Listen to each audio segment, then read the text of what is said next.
तो कई बार क्या होता है, बाज के ऊपर कौवा बैठ जाता है और वो कौवा क्या करता है, चोंच मारता है।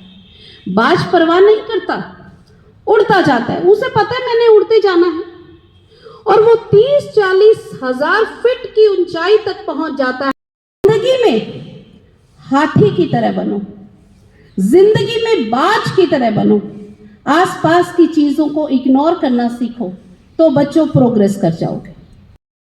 हनुमान जी ने जलाया था, और हनुमान जी जब लंका को जला रहे थे तो उस टाइम त्रिजटा आकर माता सीता को बोलती है कि आपका जो पुत्र है हनुमान, उन्होंने सारी लंका जला दी।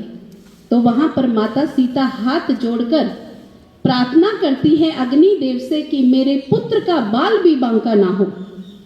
और इतने में हनुमान जी आकर कहते हैं, देखो माता मैंने क्या किया। तो माता कहती है कि तुमने जो किया वो किया, लेकिन यहाँ पर ये भी देखो कि मैं तुम्हारी माता हाथ जोड़कर बैठी। पताका के ऊपर कौन बैठे थे, कोई बताएगा?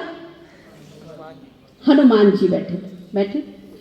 तो वो कहते दूसरे पताका के ऊपर हनुमान जी बैठे हैं, और जिनकी पूंछ तुम्हारा बड़ा भाई भीम हिला भी नहीं सका।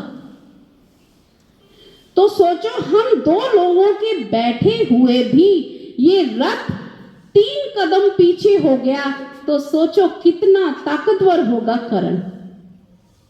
और इसके साथ ही क्या हुआ, अर्जुन का घमंड टूट गया। तो बच्चों, जिंदगी में जो लोग तुम्हारा साथ देते हैं, आपके माता पिता, आपके मित्र, आपके गुरुजन, आपके अड़ोसी पड़ोसी, जो आपको टोंट मारते हैं, उनको भी इग्नोर नहीं करना। क्यों? जो व्यक्ति आपके लिए गड्ढा खोद रहा है, वो आपको गिरा नहीं रहा, बल्कि आपको छलांग मारने के लिए प्रेरित करता है। और थोड़े की जरूरत है, तो वो जो बैलेंस है वो बुद्ध से आता है। और बुद्ध क्या होता है? आपकी बुद्धि। और आपकी बहन, अगर बहन के साथ लड़ाई झगड़ा नहीं करोगे तो आपका बुद्ध अच्छा रहेगा। गौ माता की सेवा करोगे। हमारे यहाँ एक विधान है ना कि पहली रोटी गाय को और आखिरी रोटी डॉग को। उसका पर्पस ये भी था कि गाय एक ऐसा एनिमल होता है जो सबसे ज्यादा ऑक्सीजन देता है, और जब आप सुबह सुबह गाय के संपर्क में जाते हो तो आपको इतनी ज्यादा ऑक्सीजन मिलती है कि आपका माइंड जो है वो ओपन हो जाता है, और आप अच्छे से सोच पाते हो, जिसकी वजह से पूरा दिन आपकी बुद्धि अच्छे से काम करती है। तो 5वां प्लेनेट जो है हमारा मरकरी है। लाइफ में बैलेंस अगर गौ माता की सेवा करेंगे तो आपके अवश्य आएगा। 6वां प्लेनेट है वेनस। 20-25 साल तक जब तक बच्चे पढ़ रहे होते हैं, मैं कहती हूँ कि वेनस नहीं होना चाहिए, क्योंकि ये वो शुक्र है, ये वो लग्जरी का प्लेनेट है। तो जब तक पढ़ाई करो, एजुकेशन लो, कमाओ, फिर उसके बाद अच्छी गाड़ी, मोबाइल फोन और ये सब चीजें आपकी जिंदगी में होनी चाहिए। तो वेनस को फिर भी मेंटेन करने के लिए जितना ज्यादा आप साफ सुथरा रहोगे, अच्छे से कपड़े पहनोगे, सुंदर तरीके से नहा धोकर रहोगे, आपका वेनस अच्छा रहेगा।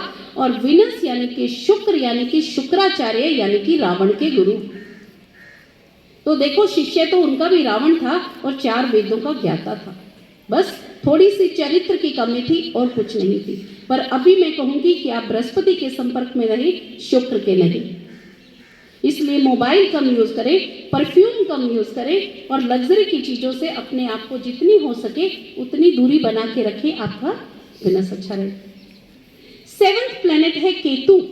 केतु जो होता है बच्चों का कारक होता है। पिता के लिए केतु यानी कि संतान का कारक है, और केतु एनर्जी का भी कारक है। एक पिता के लिए जिस तरह से पुत्र होने पर जो एक सपोर्ट सिस्टम मिलता है, केतु वही आपका सपोर्ट सिस्टम है। और सपोर्ट सिस्टम को बनाए रखने के लिए चलना बहुत जरूरी होता है, और ज्ञान को पाना बहुत जरूरी, क्योंकि ज्ञान जो है आपको जिंदगी में चलाएगा, आपको आगे बढ़ाएगा।